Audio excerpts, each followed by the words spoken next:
Assalamualaikum warahmatullahi wabarakatuh. Perkenalkan, nama saya Miftah Heriah. Saya dari Prodi D3 Kebidanan semester 6. Baiklah, di sini saya akan menjelaskan soal hukum tentang BBL. Soal pertama yaitu ada pemeriksaan berat badan 300 gram, panjang badan 49 cm, tidak ditemukan kelainan kongenital. Saat itu sedang diperiksa relaks dengan cara menyentuh bagian bibir bayi. Hasilnya, mulut bayi mengikuti arah jari. Jenis refleks apakah yang ditunjukkan bayi pada kasus tersebut? Jawabannya adalah A. Rotting, B. Grasping, C. Babinski, D. Sanking, E. Muro. Jawabannya adalah A. Rotting. Kenapa? Karena rotting adalah refleks yang terjadi ketika pipi bayi diusap, dibelai, atau disentuh bagian pinggir mulutnya. Sebagai respon, bayi itu memalingkan kepalanya ke arah benda yang menyentuhnya dalam upaya menemukan sesuatu yang dapat dihisap. Baiklah, soal kedua. Seorang bayi laki-laki, anak kedua, baru dilahirkan 6 jam yang lalu di rumah sakit secara spontan. Riwayat kelahiran, bayi bernapas spontan, usia gestansi 40 minggu, inisiasi menyusui dini berhasil. Bayi sudah BAK 1 kali, panjang badan 48 cm, berat badan 2.600 gram. Telah diberikan suntik Vika, asuhan apakah yang paling tepat pada kasus tersebut? A. Memandikan, B. Melanjutkan IMD, C. Memfasilitasi rooming in, D. Melakukan pencatatan surat keterangan lahir, E. Memberikan suntik imunisasi hepatitis HB0. Jawabannya adalah E. Kenapa? Karena memberikan suntikan hepatitis HB0, vaksinasi hepatitis B pada bayi baru lahir sangat penting untuk diberikan. Semua bayi baru lahir harus sudah divaksinasi hepatitis B. Sebelum pulang dari rumah sakit, terbaik dalam waktu kurang dari 12 jam setelah lahir, bukan 1 jam setelah lahir. Hal ini dilakukan untuk mencegah penularan hepatitis B pada bayi, baik dari ibu maupun dari teman dan anggota keluarga yang tidak mengetahui diri mereka terinfeksi hepatitis B. Kontraindikasi penyuntikan imunisasi hepatitis B adalah bayi sedang demam tinggi atau mengalami IN. Soal ketiga yaitu seorang bayi perempuan baru lahir di bidan praktek mandiri. Riwayat kelahiran anak pertama, usia gestansi 38 minggu. Kalat 2 lama, hasil pemeriksaan bayi lahir tidak segera menangis. Kulit jari-jari ekstremitas kebiruan, tonus otot lemas. Diagnosa apakah yang paling mungkin terjadi pada kasus tersebut? A. Gangguan fungsi motorik, B. Masalah vaskularasi, C. Kelainan jantung, D. Asfeksia, E. apneu. Yaitu jawabannya adalah D. Asfeksia. Kenapa asfeksia? Karena asfeksia adalah keadaan di mana bayi baru lahir tidak dapat bernapas secara spontan dan teratur. Bayi dengan riwayat gawat janin sebelum lahir umumnya akan mengalami asfeksia pada saat dilahirkan. Masalah ini erat berhubungannya dengan gangguan kesehatan ibu hamil, kelainan tali pusat, atau masalah yang mempengaruhi kesejahteraan bayi selama atau sudah persalinan. Soal keempat, seorang bayi perempuan umur 3 hari dibawa ibunya ke PMB untuk kontrol. Hasil anamnesia, malas menyusu, BAP dan BAK lancar. Hasil pemeriksaan tampak kuning pada muka, leher sampai ke pusat. Apakah yang paling mungkin pada kasus tersebut? A. Ikterus fisiologis, B. Zoodik patologis, C. Bayi normal, D. Ikterus, E. Letter G. Jawabannya adalah A. Ikterus fisiologis. Kenapa ikterus fisiologis? Karena tanda dan gejala ikterus fisiologis dapat berupa alergi dan malas. Bagian putih bola mata bayi terlihat kuning. Bayi yang tidak mau menyusu atau tidur terus-menerus, bila kulitnya ditekan beberapa detik akan terlihat warna kekuning-kuningan. Tangisan bernada tinggi, kulit berwarna kuning timbul pada hari kedua dan ketiga. Soal kelima, seorang balita umur 2 tahun dibawa ibunya ke puskesmas dengan keluhan mencret yang belum sembuh sejak 2 minggu. Hasil amnesia, balita masih mau minum dan makan. Tidak ada darah dalam tinja, minum dan makan biasa. Hasil pemeriksaan kesadaran, mata tidak cengkung, turgot kulit kembali cepat. Diagnosa apakah yang paling mungkin pada kasus tersebut?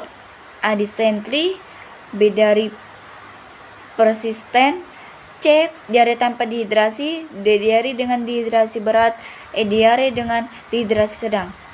Jawabannya adalah B ya, karena pertumbuhan normal dan perkembangan meragukan pada bayi perempuan usia 1 tahun. Pada kasus tersebut, kategori normal atau sesuai dengan pertumbuhan. Hasil jawabannya pada menunjukkan perkembangan anak meragukan, sedangkan apakah jawabannya atau kurang, maka kemungkinan ada penyimpangan perkembangan anak sesuai dengan tahapan perkembangan. Baiklah, soal nomor 6. Seorang bayi laki-laki umur 1 tahun dibawa ibunya ke posyandu untuk menimbang. Hasil amnesia, bayi belum bisa berjalan. Hasil pemeriksaan kesadaran, hasil jawabannya pada kuesioner pada screening perkembangan KPSP berjumlah 7. Kesimpulan tumbuh kembang apakah yang tepat pada kasus tersebut? A. Pertumbuhan normal dan perkembangan penyimpang, B. Pertumbuhan normal dan perkembangan meragukan, C. Pertumbuhan kurang dan perkembangan meragukan, D. Pertumbuhan dan perkembangan tidak normal, E. Pertumbuhan dan perkembangan sesuai usia. Jawabannya adalah B. Pertumbuhan normal dan perkembangan meragukan, yaitu pada bayi perempuan usia 1 tahun. Pada kasus tersebut termasuk kategori normal atau sesuai dengan pertumbuhannya. Hasil jawaban yang pada KPPS 7-8 menunjukkan perkembangan anak meragukan. Soal ketujuh, seorang bayi laki-laki umur 2 tahun dibawa ibunya ke posyandu untuk menimbang. Hasil amnesia, bayi sehat, tidak ada keluhan. Hasil pemeriksa kesadaran, berat badan 10,5 kg. Hasil jawaban yang pada kuesioner pada screening perkembangan KPSP berjumlah 8. Tindakan apakah yang paling dilakukan pada kasus tersebut? A. Anjurkan konsultasi dengan dokter spesialis anak. B. Menimbang kembali 1 bulan yang akan datang. C. Evaluasi perkembangan 3 bulan kemudian. D. Evaluasi KPSP ulang 2 minggu kemudian. E. Konsultasi dengan ahli gizi. Jawabannya adalah D. Evaluasi KPSP ulang 2 minggu kemudian. Pertumbuhan anak pada kasus tersebut normal, sedangkan tidak diperlukan konsultasi dengan ahli gizi. Jawaban ya pada KPSP 8 menunjukkan perkembangan yang meragukan sehingga membutuhkan stimulasi lebih sering dan intensif pada jawaban tidak selama 2. Oke, soal nomor 8. Seorang bayi laki-laki umur 1 tahun dibawa ibunya ke puskesmas dengan keluhan mencret sejak 2 hari yang lalu. Hasil anamnesi, bayi rewel, BAB 3-5 kali sehari, tidak ada darah dalam tinja, minum banyak. Hasil pemeriksaan kesadaran, panjang badan 74 cm, mata tidak cengkung, turgot kulit kembali cepat. Rencana asuhan apakah yang paling tepat pada kasus tersebut? A. Pemberian zinc selama 1 minggu, B. Pemberian teh manis, C. Pemberian antipiretik, D. Pemberian antibiotik, E. Pemberian oralit. Jawabannya adalah E. Pemberian oralit. Pemberian oralit adalah kondisi pada kasus tersebut menunjukkan 2 tanda diare dengan tanda dehidrasi sedang, yaitu pada bayi rewel dan minum banyak. Oke. Soal nomor 9. Seorang bayi perempuan umur 1 tahun dibawa ibunya ke puskesmas dengan keluhan demam sejak 3 hari yang lalu. Hasil amnesi, bayi rewel, tidak ada batuk pilek, menyusu kuat. Tampak ruang merah kecoklatan di sekitar telinga, kepala, dan leher. Mata tidak merah, tidak ada luka pada mulut. Rencana asuhan apakah yang paling tepat pada kasus tersebut? A. Pemberian salep mata, B. Rujuk ke rumah sakit, C. Pemberian antipiretik, D. Pemberian antibiotik, E. Pemberian vitamin A. Jawabannya adalah E. Pemberian vitamin A. Kenapa? Karena kasus tersebut menunjukkan gejala campak, belum terjadi komplikasi. Rencana asuhan yang tepat adalah pemberian vitamin A 1 dosis. Pemberian antipiretik dianjurkan apabila suhu kurang lebih 38,5. Pemberian antibiotik harus berdasarkan indikasi masalah campak dengan komplikasi berat. Pemberian salep mata chloramphenicol apabila terjadi kekeruhan pada kornea. Soal nomor 10. Seorang bayi laki-laki umur 6 bulan dibawa ibunya ke posyandu untuk menimbang hasil anamnesis.